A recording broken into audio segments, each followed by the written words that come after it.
drunk, you can't hit nothing. In fact, you're probably seeing double. I have 2 guns, one for each of you.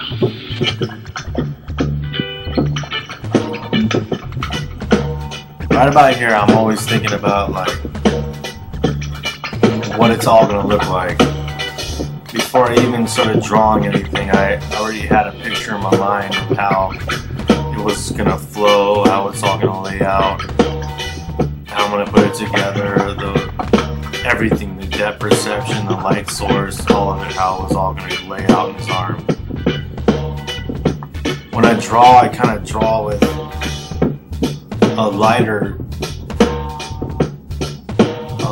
Sharpie, just so I don't, it isn't so for sure. I never really erase, but sometimes I do, you know. But everything here is kind of like, I already had it in my head, like what I was gonna do and everything.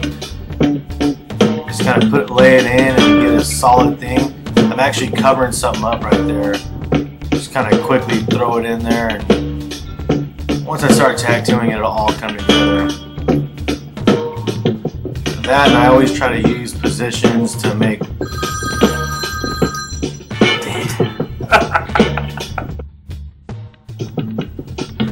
Alright, before I was so rudely interrupted, back to what we're talking about, is I'd like to make everything kind of fit to the body, get it all flowing. What I'm doing here is I'm kind of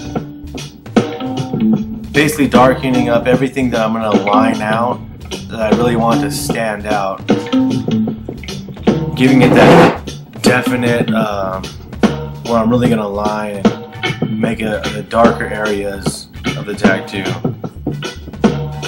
And even that's not even for sure, because as I go on the tattoo, it might either stay really dark or I might just get rid of it. But for the most part, these are the parts that I really try to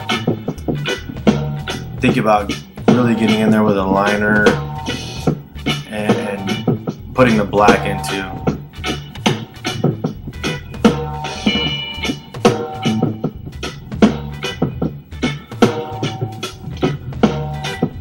With a darker marker, I like to put a lot of my depth in there, and like I kind of already know where I'm going to put my black,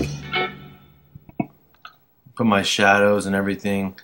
That's what I'm basically thinking of right now, is where I'm going to put all my shadows and what's going to be dark and what's going to be light.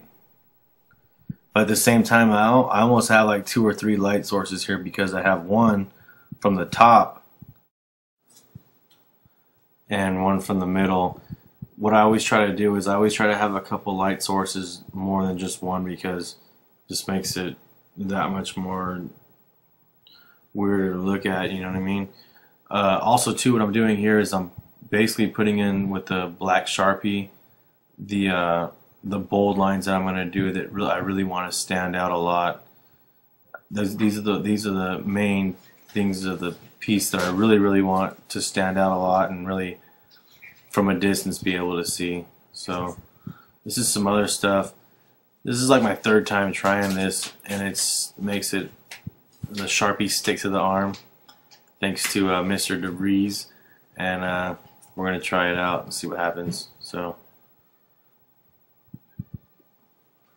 right there, I just basically sealing the deal.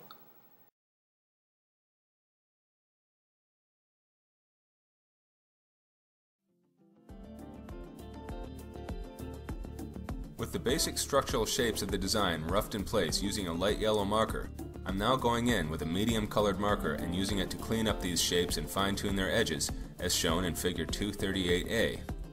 This is a chance to take the drawing to the next level while continuing to refer to the original sketchbook drawing and conveying the important information from that drawing onto the skin. At this stage, it's good to use only a medium marker, not a dark one, to allow more room for development later in the drawing process.